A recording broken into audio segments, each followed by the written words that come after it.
Supreme court में आज ED के नोटिस के खिलाफ सीएम हेमंत सोरेन की ओर से दायर हस्तक्षेप याचिका पर सुनवाई होनी है। सीएम हेमंत सोरेन ने सुप्रीम कोर्ट में ईडी की ओर से जारी समन को चुनौती दी है। उन्होंने 23 अगस्त को सुप्रीम कोर्ट में रीट पिटीशन दायर कर ईडी ने जारी किए गए समन को चुनौती दी थी और इस दिन ईडी को पत्र लिखकर उन्होंने कोर्ट का फैसला आने तक अपनी कार्रवाई स्थगित करने का अनुरोध किया था। सीएम की ओर से दायर रीट याचिका में ईडी पर दुर्भावना से प्रेरित होकर कार्रवाई करने का आरोप लगाया गया है। ईडी के समन को निरस्त करने और पीड़क कार्रवाई से छूट देने का आग्रह किया गया है और इधर रांची में हुए जमीन घोटाला मामले में पूछताछ के लिए सीएम हेमंत सोरेन को ईडी ने चौथा समन भेज दिया है। उन्हें 23 सितंबर को हिनू स्थित ईडी के क्षेत्रीय कार्यालय आने को कहा गया है। जमीन घोटाला मामले में प्रवर्तन निदेशालय ने सीएम हेमंत सोरेन को पहले 8 अगस्त को नोटिस भेजा था। 14 अगस्त को सीएम हेमंत सोरेन ईडी के क्षेत्रीय कार्यालय नहीं पहुंचे और इसके बाद उन्होंने प्रवर्तन निदेशालय को पत्र भेजकर बताया कि वह इसे कानूनी तरीके से निपटेंगे। 14 अगस्त को सीएम हेमंत सोरेन जब प्रवर्तन निदेशालय के दफ्तर नहीं पहुंचे तब 19 अगस्त को दूसरा समन जारी किया गया। जब सीएम हेमंत सोरेन 24 अगस्त को ईडी ऑफिस नहीं पहुंचे तब ईडी की ओर से तीसरा समन 1 सितंबर को भेजा गया और 1 सितंबर को हेमंत सोरेन दिल्ली में G20 मेहमानों के लिए दिए गए राष्ट्रपति के डिनर में चले गए। जालसाजी कर जमीन की खरीद बिक्री की जमीन के दौरान जांच के दौरान प्रवर्तन निदेशालय को कई तरह की शिकायतें मिली हैं। इसमें मुख्यमंत्री और उनके करीबी लोगों के आदिवासियों की जमीन पर जबरन कब्जा करने की भी शिकायत मिली थी। इन शिकायतों की प्रारंभिक जांच के दौरान ईडी को कुछ के सही सबूत होने के प्रमाण मिले हैं और इस तरह जमीन घोटाला मामले में हेमंत सोरेन का नाम सामने आया है।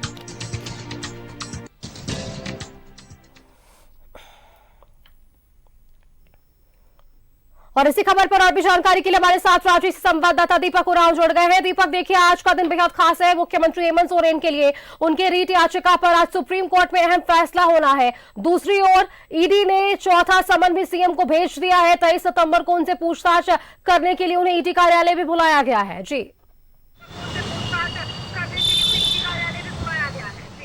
जी बिल्कुल, देखिए मुख्यमंत्री हेमंत सोरेन के लिए आज का दिन बेहद खास है। आपने सही कहा। एक तरफ जहां सुप्रीम कोर्ट में ईडी के समन के खिलाफ जो रीट याचिका दायर की गई है उस पर सुनवाई है, दूसरी तरफ ईडी के द्वारा जो चौथा समन है वो हेमंत सोरेन को जारी किया गया है, जिसके मुताबिक 23 सितंबर को ईडी दफ्तर पहुंचकर ईडी के सवालों का सामना करना होगा।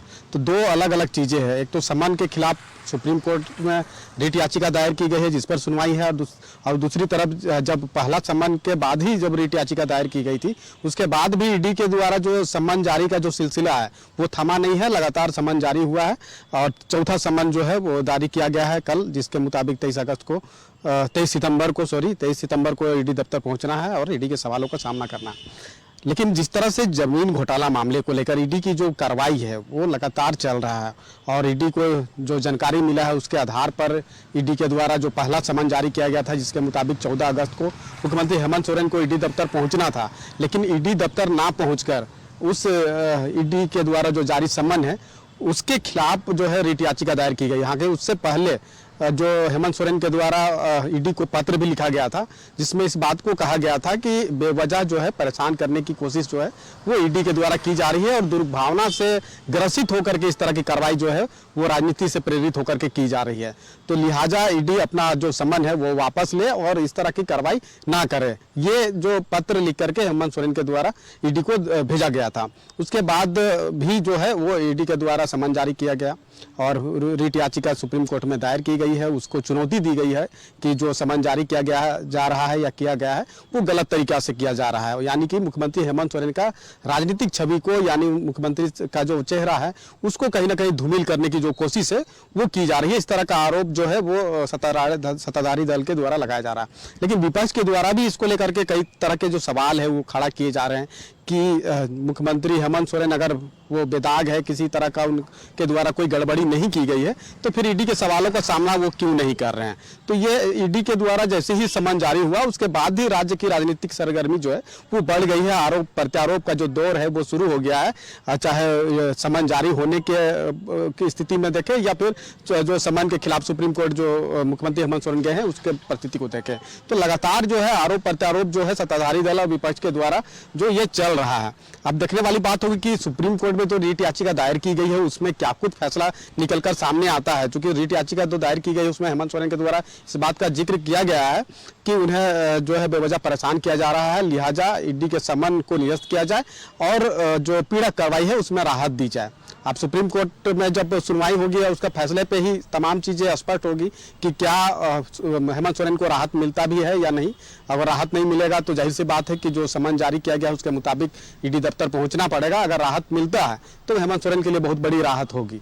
लेकिन जिस तरह से जमीन घोटाला मामले को लेकर लगातार ईडी की कार्रवाई हो रही है और हेमंत सोरेन के द्वारा समन के खिलाफ सुप्रीम कोर्ट जाने या फिर हेमंत सोरेन के द्वारा ईडी को जो जवाब दिया गया उसके बाद भी जो है लगातार समन जारी हुआ। पहला समन के मुताबिक 14 अगस्त को ईडी दफ्तर पहुंचना था, दूसरा समन के मुताबिक 19 अगस्त को पहुंचना था, तीसरा समन के मुताबिक 1 सितंबर को ईडी दफ्तर पहुंचना था। लेकिन किसी भी तिथि में मुख्यमंत्री हेमंत सोरेन ईडी दफ्तर नहीं पहुंचे और उसके बाद जब चौथा समन जारी हुआ है जिसके मुताबिक 23 सितंबर को ईडी दफ्तर पहुंचना है। अब देखना होगा कि सुप्रीम कोर्ट का फैसले पर ही तमाम चीजें स्पष्ट होगी कि हेमंत सोरेन को राहत मिलता है या नहीं मिलता है। अगर राहत मिलेगा तो जाहिर सी बात है कि हेमंत सोरेन के लिए बहुत बड़ी राहत होगी, लेकिन अगर राहत नहीं मिलता है तो फिर ईडी के सवालों का सामना उन्हें करना पड़ेगा। जी बिल्कुल दीपक, तमाम जानकारी के लिए आपका बहुत बहुत धन्यवाद दीपक हमारे साथ जुड़ने के लिए। तो देखिए आपने बिल्कुल ठीक कहा कि आज का फैसला बेहद खास होने वाला है, क्योंकि अगर उन्हें राहत मिलती है तो ईडी के सवालों का सामना मुख्यमंत्री नहीं कर सकेंगे।